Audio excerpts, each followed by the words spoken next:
indigo mixed with certain other dyes could give you anything between light blue to dark blue to purple. So that was the collection for the saris to be worn during morning. And then what happened? You see that history tells you that Goa had this number of weaving clusters. Weaving has never really been associated with Goa. So you have them in North Goa, Pedne, Sikeri, Kandolim, Bastora. In fact, you have Goan families who are weavers, which we don't even hear of today. You have one family existing today still in Pedne, and then you have these families who are actually weaving saris. Kamath of Kandoli, some migrant, immigrant families from Karnataka who have taken up looms in Kandoli, and that was the history of weaving in Goa. And these saris got woven up here in North Goa, and they were retailed in South Goa because that is where the community lived. So it's really interesting, you know. And then there is this trade between. So this goes well beyond liberation. But, and then there was cotton coming, cotton looms, cotton godowns are supposed to be in the river banks of Kortali. So you see that there is a thriving history of weaving. But post-liberation, all this changed. Maybe because, you know, the yarn didn't come in, the families involved, you know, the next generation didn't really take up, various reasons. But the loom shut by the 80s. The retailers in the Margao market largely are families called the Panandikas who catered to this community. They went all the way into Andhra and Karnataka to get these woven. They took samples of what they had and they got it woven so that the community could still have it. But what happened was rising costs of cotton, very prohibitive costs of cotton, and the flooding of the market through polyester.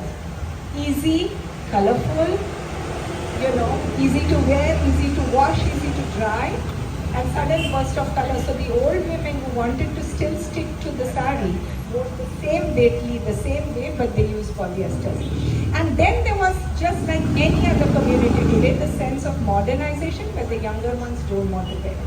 But on a cultural note, a very interesting fact remains that the Gaudas remained a marginalized section of the community, of the society. And when you're marginalized, and when the Kunvis, the sari becomes the main object of identity, you know, one doesn't want to own it proudly. So the younger people somehow don't want to associate it anymore. So all these reasons put together, the sari almost comes to a standstill. So where is it still required? So basically you will produce it only where it's required, right? If the people themselves have stopped wearing, and because, you know, to be very frank, if it's a Panjala society, you won't even have any other people wanting to wear that sari. And it was never under the scanner of any other kind, and other sari wearers. And this made the sari go into, almost into extinction. But what came were the cheap polyester lookalikes from the markets of Belgaum and other places, Kolhapur and all that, simply because they were still required, maybe for some functions which still went on. Their own cultural practices were dying. They didn't want to take it further. The old people stuck to it. But here you find that now, the Gauda community being also very culturally rich community. You know, they have their songs, they have their dance, they have their traditional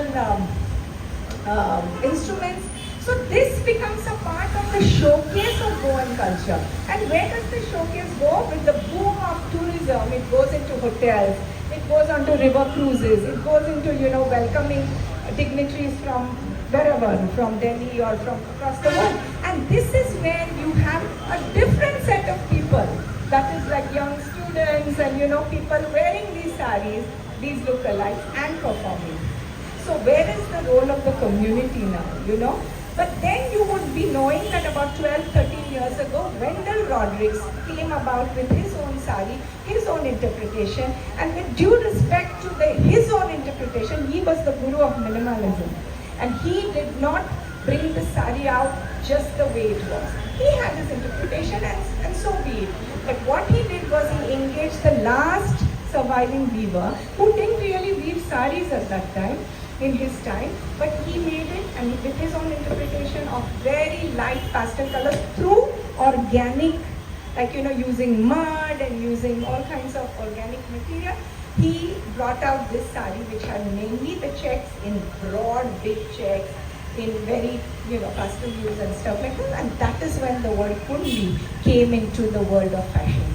And you found the elite of Bombay, the likes of Lisa Ray walking the Lakme Fashion Week with the Kundi. But, but what happened was, again, was the Kundi sari really out? Was it really there? Was it really back in the thing? No.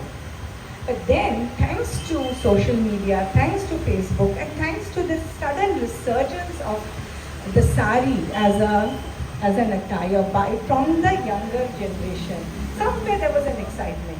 A lot of Facebook pages came about, maybe from the mature wearers. They started discussing sari, they started discussing local weaves, and that is when a lot of people showed interest. And there was this a group of two women from Bombay who said, let us look into reviving dead weaves. So they looked at the Udupi weave, and they looked at Goa, and they said, we need to bring it out. And then there were efforts through crowdfunding, and they tried to locate, and they came out. But I'm happy to share this with you because I happen to be a part of a revival project under the name of Goa Adivasi Parampara. This has been researched, and it's a very well researched project by a historian, a history professor and researcher called Dr. Rohit Falgaonkar, and he went and actually located these old weaves from the hamlets, from the people, literally opened up their trunks and, old boderies, tried to find any sample and recreate these samples with using the services of master weavers from outside Goa. So this is a project which is all you're going to see today. I think I've already spoken too much, but I would like the saris to speak for themselves. But let me tell you, these are just replicas of what have existed over the years. Extremely comfortable cotton. You don't need any fall, you don't need pins, you just don't need anything. It just sits on your body. And you will see, and Sapna, through her creative genius, has put together a lot of contemporary and fusion designs using the Kundi weave. So please enjoy the show as it's going to start soon. And I hope that you have, through this few minutes that I have spoken here, understood more about the weave, and hopefully you will be able to associate. But of course, at the end of the day, I am a part of only the physical renaissance, creating it, getting to the market, because now it has become a point of interest and excitement to sari wearers across the world. Urban wearers, young people, they're really excited. They wear them in different ways, very innovative style. But the challenge to all of us remains, we want our sari, our Kundi weave to go back to the community. We want them to be proud of the weave. We want them to be seen more using these weaves in their cultural, to take on their cultural festival. Thank you so much for listening.